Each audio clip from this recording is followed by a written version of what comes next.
In the vast heart of Eurasia, two nations, Kazakhstan and Uzbekistan, stand as testament to a history forged in the crucible of conquest and cultural amalgamation. Their very essence, their borders, their peoples, and their rich tapestries of tradition are inextricably linked to the thunderous hooves and strategic genius of the Mongol cavalry. This is not merely a tale of ancient battles, but a profound exploration of how a monumental empire, born from the steppes, sculpted the destinies of entire civilizations, leaving an indelible mark that resonates even today. Our journey begins in the 13th century, a period when the world trembled before the might of the Mongol Empire. From the windswept plains of Mongolia, a force unlike any seen before erupted, driven by an insatiable ambition. Under the leadership of Genghis Khan and his successors, these formidable warriors swept across continents, their expansionist fervor reaching deep into Central Asia, the lands that would one day become Kazakhstan. And Uzbekistan found themselves directly in the path of this irresistible tide. The initial impact was, as expected, one of brutal conquest. The indigenous tribes and nomadic confederations, including the Cumans and Kipchaks who inhabited the vast steppes, were overwhelmed.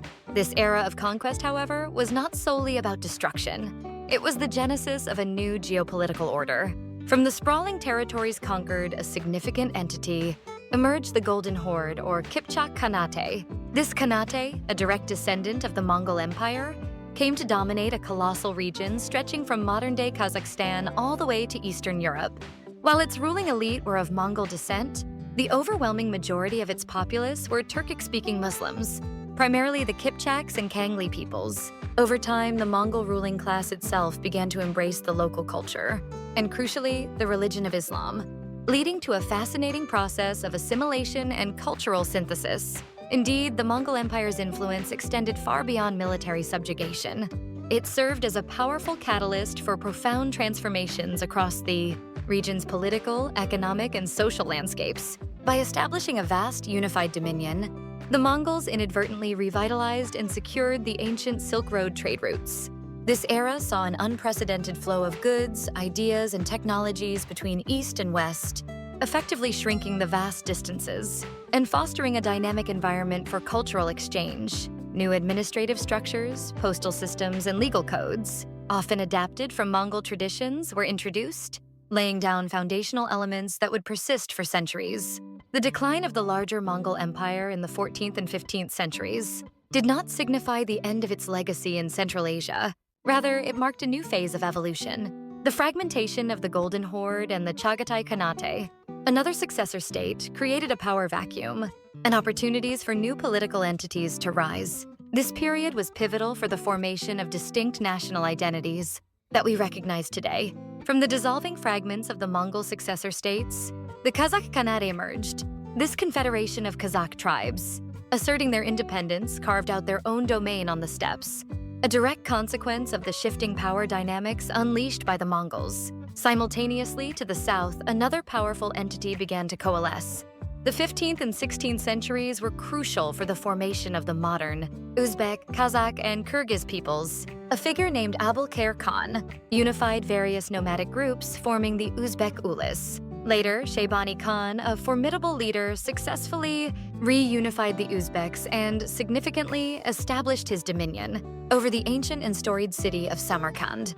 His conquests led to a renewed convergence of nomadic peoples under the Uzbek banner, solidifying their presence and influence in the fertile river valleys and oases of Transoxiana. The complex interplay of identities and geopolitics during this post-Mongol era was further complicated by the interaction with the Oirats. These Western Mongols, though sharing a common ancestral heritage, developed distinct characteristics. While some Oirats initially embraced Islam, a significant turning point occurred when the Eastern Mongols collectively adopted Tibetan Buddhism. This religious divergence profoundly impacted the Oirats, who also converted to Tibetan Buddhism, thus creating a clear religious and increasingly ethnic divide between the predominantly Muslim Kazakhs and the Buddhist Mongols. This religious schism was not merely theological. It laid the groundwork for future conflicts and solidified divergent national identities. One of the most intense and defining conflicts arose with the Dzungar Khanate, a powerful Oirat state. Under leaders like Galdan Khan, the Dzungars waged fierce wars against the Kazakh Khanate, resulting in significant territorial losses for the Kazakhs. and the capture of numerous Kazakh individuals. These brutal encounters, often referred to as the Years of the Great Disaster by the Kazakhs, were not just battles for land. They were existential struggles that further cemented the distinct identities of both peoples, hardening their resolve and shaping their collective memory. The 17th century and beyond ushered in a new era of external pressures.